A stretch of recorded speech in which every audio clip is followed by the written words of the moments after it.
Adventurer Mikah Meyer stopped by Good Morning Washington last April, almost a year ago, before setting off on a world record voyage to visit all 413 National Park Service sites over 3 years. He is 8 months into his journey, and we're happy to have him back for an update this morning. Thanks for coming in. Yeah, thanks for having me. Glad to be here. 100. Yeah. That's what I can't believe you've been to 100 of these national park sites, and you still have, you're just about a third of the way done. I know, I can't even believe it myself. I mean, it's been such a blur, because it's like every day I'm either sharing about yesterday's park, visiting today's park, or preparing for tomorrow's park. So it's like this blur of parks from the upper Midwest to New England and the American Caribbean. Those are the areas I've covered so far. Yeah, and I think we've got a map to show where you've been so far, so we can put that up. So you've traveled the entire upper Midwest, New England. So there we can kind of see where you've been going so far. And I know it's probably hard to pick one. You don't want to discriminate, but which one has been your favorite stop so far along the way? Yeah, so there's been two that really stuck out. You know, as a child of the prairie, I'm from Nebraska originally. I think people often give it a bad rap. Yeah. So I drove across the entire state of North Dakota and ended up at Theodore Roosevelt National Park.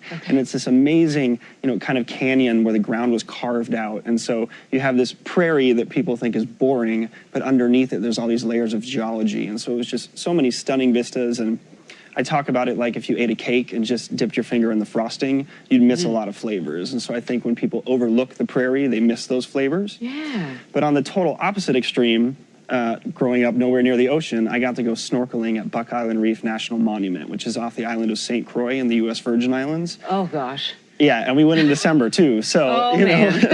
But President Kennedy designated it in 1961 after going there with his own family and experiencing the reef.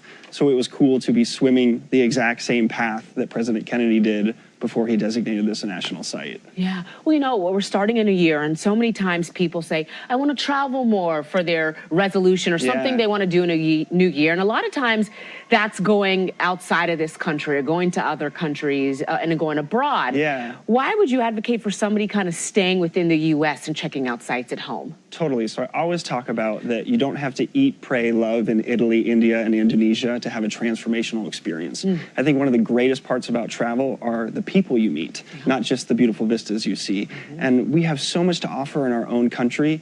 And I think travel is much more of an attitude than a destination. So if there's someplace in the United States you've been interested in, and as you follow my trip, I'm sure you'll see many places that you never knew about.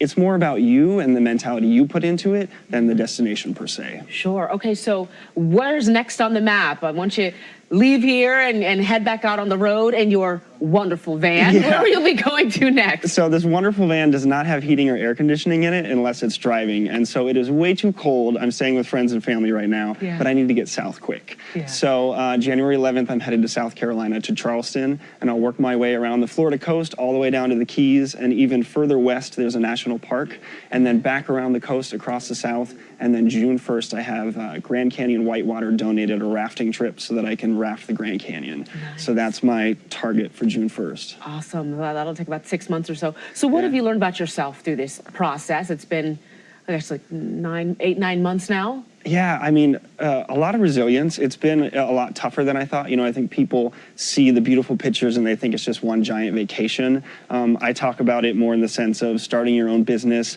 without a steady office or Wi-Fi. It's a lot of work. So definitely tenacity. I'm proud of myself for doing this. And at the same time, it's tough.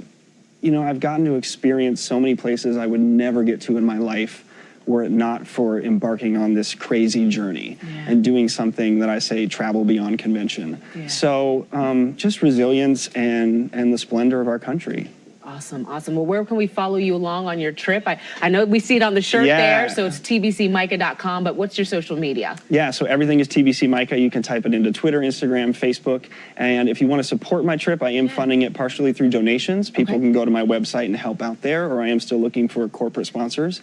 But it is a world record, and it'll plan to end in May of 2019, so there are still so many parks to go to, so much to see. I'd love to have you follow along on social media. Awesome. Well, let me know if you go back to St. Croix. I'll join you for that trip. Yeah, definitely. St. Thomas, any of them.